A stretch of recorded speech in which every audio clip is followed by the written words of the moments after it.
एक male RAF officer raise up, why did he try to jab a baton into my buttocks? मेरा बस इतना सा सवाल है। और जैसे ही मैं मुड़ती हूँ ऐसे पीछे से मुझे गन फायर किया गया। बोलते हैं कि नाम क्या? मैंने कहा फरहान आज़िम का। इनकी लिस्ट अलग बनाई जाएगी क्योंकि ये लोग देशद्रोही हैं। इस्तीफे के लिए इन्होंने इतना अत्याचार किया, इतनी बर्बरता की, शायद हमने अमित शाह का इस्तीफा मांग लिया होता तो इन्होंने हम पे सीधा गोलियां चला दी होती, बॉर्डर बना दिया होता जंतर मंतर को। मुझे इस तरीके से लगता है अगर ये बाहर जाएगा उसके बाद हमें रोज और गालियां पड़ने वाली है। क्या जस्टिस आपको सिर्फ तभी मिल सकता है जब आप कोई कॉन्स्टिट्यूशनल वर्कर हो? नमस्कार, गुड आफ्टरनून।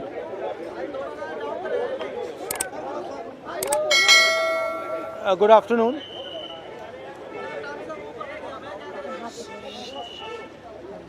जो हमारे यंग प्रोटेस्टर्स हैं उनसे, भैया प्लीज़ शांत हो जाइए, डिस्टर्ब मत कीजिए। जो हमारे यंग प्रोटेस्टर्स हैं अलग अलग स्टेट से, उनसे मेरी अभी मीटिंग हुई थी, डिस्कशन हुआ था, फ्रैंक डिस्कशन। सबसे पहले मैं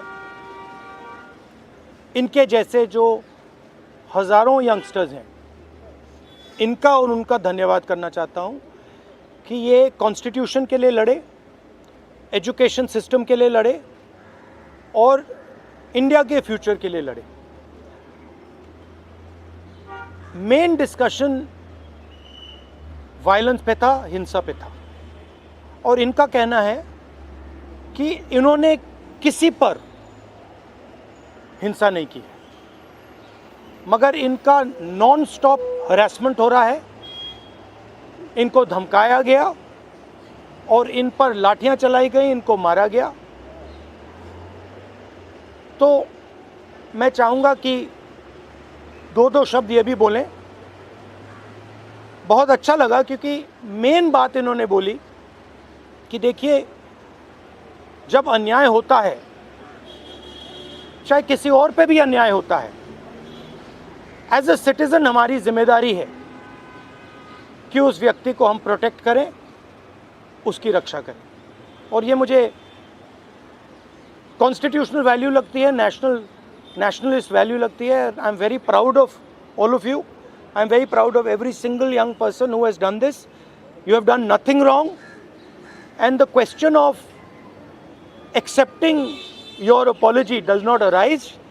You do not have to apologize to anybody. You have not done anything wrong. I'd like to say 2 words in English. We had a freewheeling conversation with some of the young protesters. They mentioned to me how they were assaulted, beaten, threatened. I'm very proud of them. I'm very proud of what they have done, what thousands of young Indians like them have done. They have defended the Constitution. They have protected the idea of India. They have protected India's future. Complaining about the education system, which is a flawed system, a collapsing system, a useless system, is not a crime. If anything, the system needs to be changed, it needs to be corrected, and that is all they were asking for. They were not doing violence, they were not being aggressive, they were not being nasty. They were beaten, they were assaulted, they are threatened.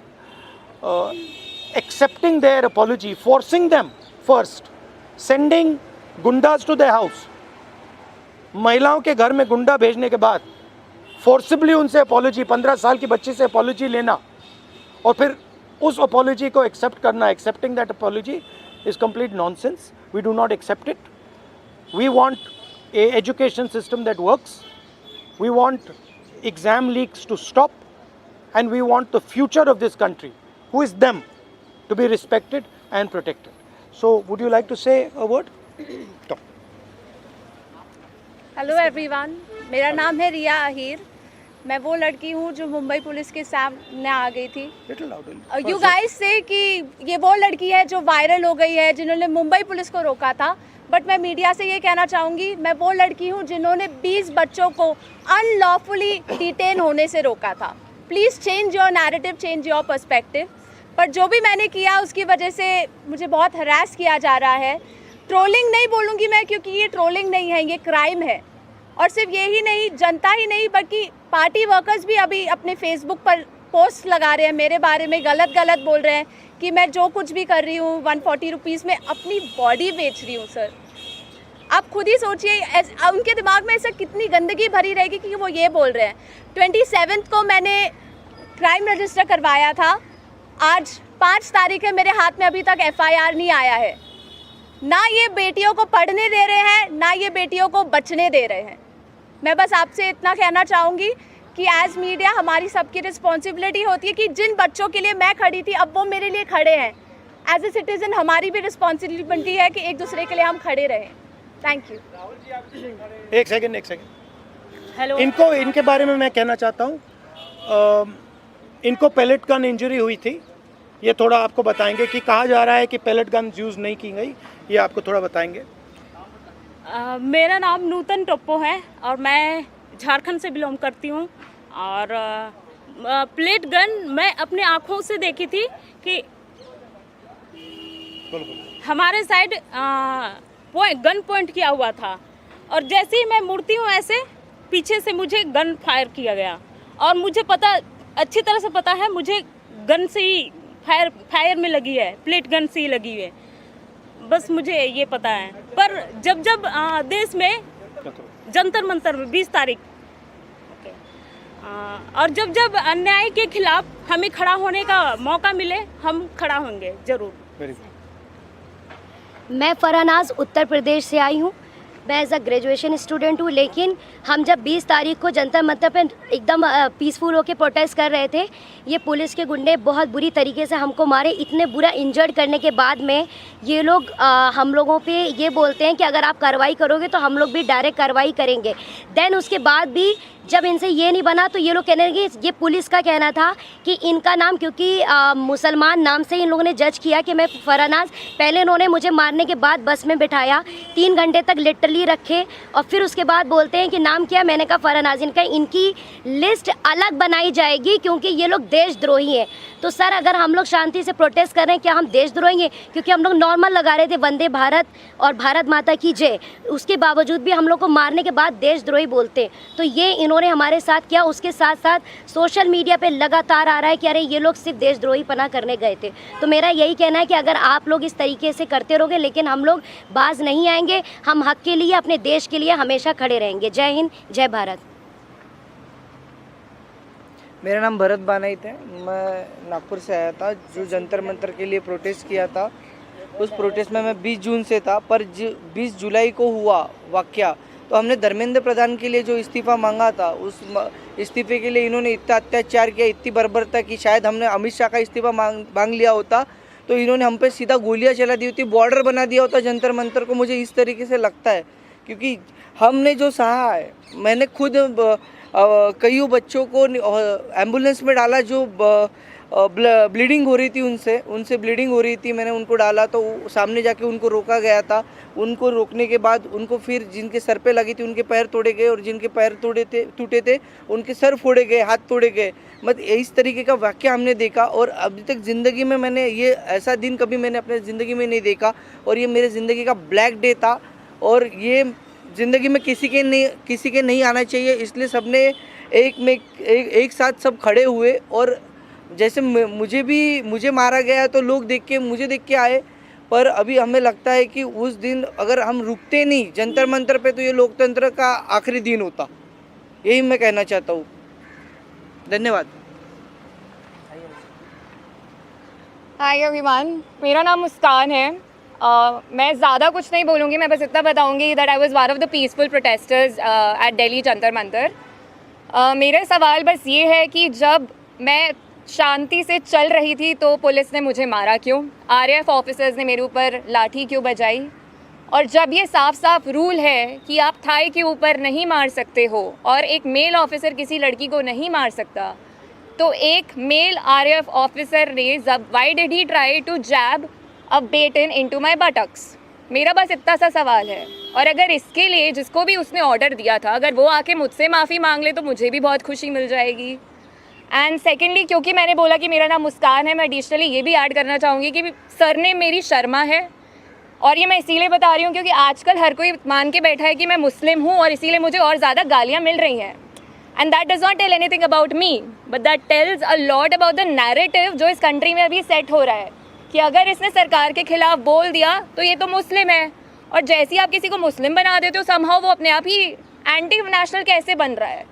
तो हम इस narrative को बहुत ज़्यादा आजकल follow कर रहे हैं, और ये जितनी भी ट्रोलिंग आजकल हो रही है इंटरनेट पे, जितना भी हरासमेंट हम लोग फेस कर रहे हैं, ये इस कंट्री का नैरेटिव बताता है बहुत साफ साफ. थैंक्स. आप सब लोगों से सवाल है कि आप कह रहे हो इंटिमिडेट किया जा रहा है, आप कह रहे हो डराया जा रहा है, आपकी कनेक्शन हो रहा है, even when you are standing here, what makes you standing here? No, but I want to say something else, which is even more powerful.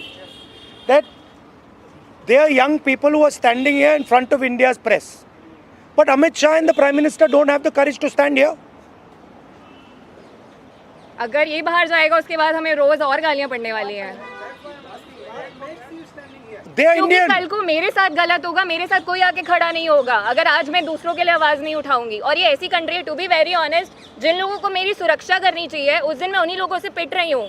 So as a woman of this country, please tell me where am I suppose to go to for my protection.